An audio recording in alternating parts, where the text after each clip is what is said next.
बोलिए श्री कृष्णचंद्र भगवान की जय। मार्गशीर्ष मास के कृष्ण पक्ष की उत्पन्ना एकादशी।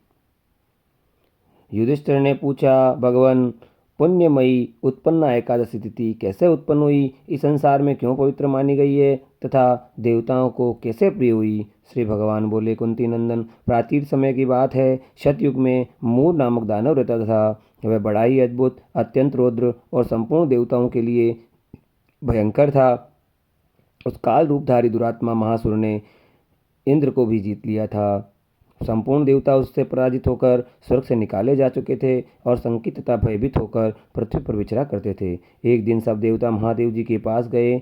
वहां इंद्र ने भगवान शिव के आगे सारा हाल कह सुनाया। इंद्र बोले, महेश्वर, ये देवता स्वर्गलोक से भ्रष्ट होकर पृथ्वी पर विचर कर रहे हैं। मनुष्यों में रहकर इनकी शोभा नहीं होती है। देव कोई उपाय बतलाइए, देवता किसका सहारा ले? महादेव जी ने कहा, देवराज, जहाँ सबको शरण देने वाले, सबकी रक्षा में तत्पर रहने वाले जगत के स्वामी भगवान गरुड़ ध्वज विष्णु भगवान विराजमान हैं, वहाँ जाओ, वे तुम लोगों की रक्षा अवश्य करेंगे। भगवान श्री कृष्ण कहते हैं, युधिष्ठिर महादेव जी की बात सुनकर परम बुद्धिमान देवराज इंद्र संपूर्ण देवताओं के साथ वहाँ गए।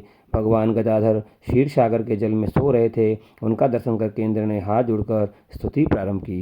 इंद्र बोले, देव देवेश्वर, आपको नमस्कार है। देवता और दानव दोनों ही आपकी वंदना करते हैं।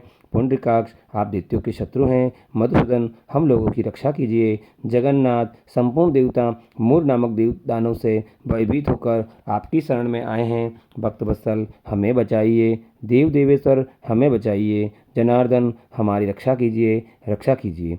दानवों का विनाश करने वाले कमल नयन, हमारी रक्षा कीजिए। प्रभु, हम सब लोग आपके समीप आए हैं, आपकी ही शरण में आ पड़े हैं। भगवान, शरण में आए हुए देवताओं की रक्षा सहायता कीजिए। देव, आप ही भक्ति, आप ही मति, आप ही कर्ता, आप ही कारण हैं, आप ही पति हैं, आप ही सब लोगों को माता और आप ही इस सब जगत के पिता हैं। भगवान देव देवेश्वर, शरणागत वत्सल देवता भयभीत होकर आपकी शरण में आए हैं। प्रभु, अत्यंत उग्र स्वभाव वाले महाबली मूर नामक दैत्य के संपूर्ण देवताओं को जीतकर इन्हें स्वर्ग से निकाल दिया है। इंद्र की बात सुनकर भगवान विष्णु बोले, देवराज, वह दानव कैसा है? उसका रूप और बल कैसा है तथा उस दुष्ट के रहने का स्थान कहाँ है?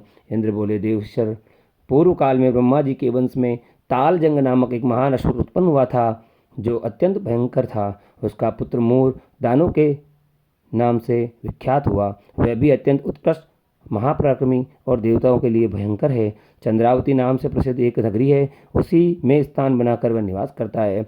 उस दैत्य ने समस्त देवताओं को परास्त करके स्वर्गलोक के बाहर कर दिया है। उसने एक दूसरे ही इंद्र को स्वर्ग के सिंहासन बैठाया है। अग्नि, चंद्रमा, सूर्य, वायु, वरुण भी उसने दूसरे ही बनाए हैं। जनार्दन, मैं सच्ची बात कह रहा हूँ, अब उससे सब कोई दूसरे ही कर लिए हैं। देवताओं को तो उसने प्रत्येक स्थान से वंचित कर दिया है। इंद्र का कथन सुनकर भगवान जनार्दन को बड़ा क्रोध हुआ।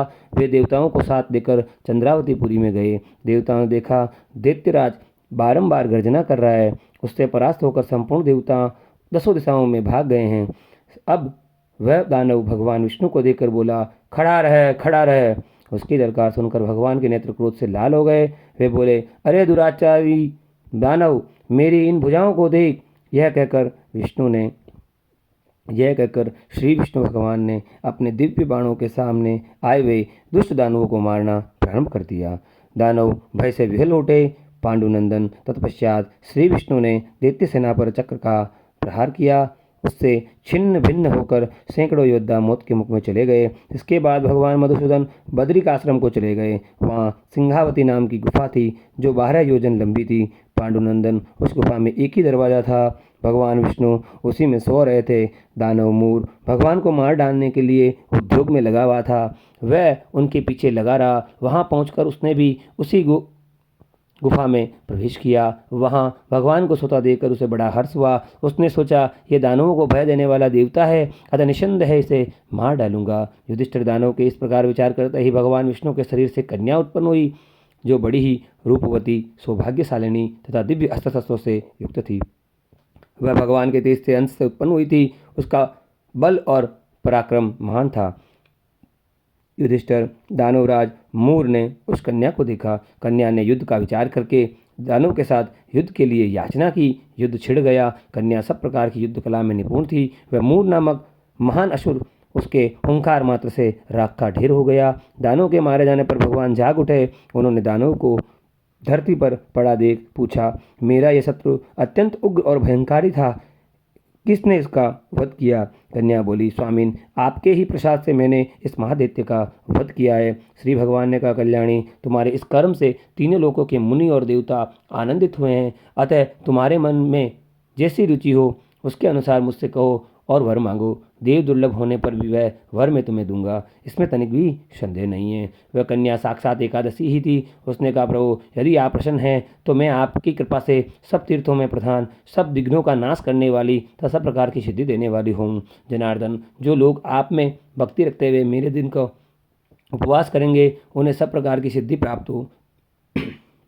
माधव, जो लोग उपवास, नक्त अथवा एक भुक्त के मेरे व्रत का पालन करेंगे उन्हें आप धन, धर्म और मोक्ष प्रदान कीजिए। श्री विष्णु भगवान बोले, कल्याणी, तुम जो कहती हो वह सब पूर्ण हो। भगवान श्री कृष्ण कहते हैं, युधिष्ठिर, ऐसा वर पाकर महाव्रता एकादशी बहुत प्रसन्न हुई। दोनों पक्षों की एकादशी के समान ही रूप से कल्याण करने वाली, इसमें शुक्ल और कृष्ण पक्ष का भेद नहीं करना चाहिए। यदि काल में थोड़ी सी एकादशी हो, मध्य में पूरी द्वादशी और अंत में किंचित त्रयोदशी हो तो वह त्रिस्पस्ता कहलाती है। वह भगवान को बहुत प्रिय है। यदि एक त्रिस्पस्ता एकादशी को उपवास कर लिया जाए तो वह एक सहस्त्र एकादशी व्रतों का फल प्राप्त हो जाता है। इसी प्रकार द्वादशी में पारण करने पर सहस्त्र गुना फल होता है। अष्टमी, एकादशी, षष्ठी, तृतीया और चतुर्दशी वे यदि पूर्ति से विद्ध हो तो उनमें व्रत नहीं करना चाहिए। परिवर्तनीय तिथि से युक्त होने पर भी इन्हें उपवास का विधान है। पहला दिन में और रात में भी एकादशी हो तथा दूसरे दिन केवल प्रातःकाल एक दंड एकादशी रहे तो पहली तिथि का परित्याग करके दूसरे दिन की द्वादशी युक्त एकादशी को उपवास करना चाहिए। यह विधि मैंने दोनों पक्षों की एकादशी के लिए बताई है।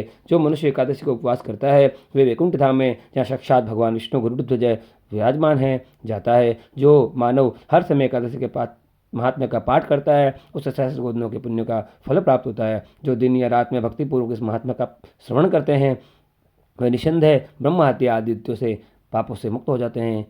उत्पन्न एकादशी के समान पाप नाशक व्रत दूसरा कोई और नहीं है। बोलिए श्री कृष्णचंद्र भगवान की जय।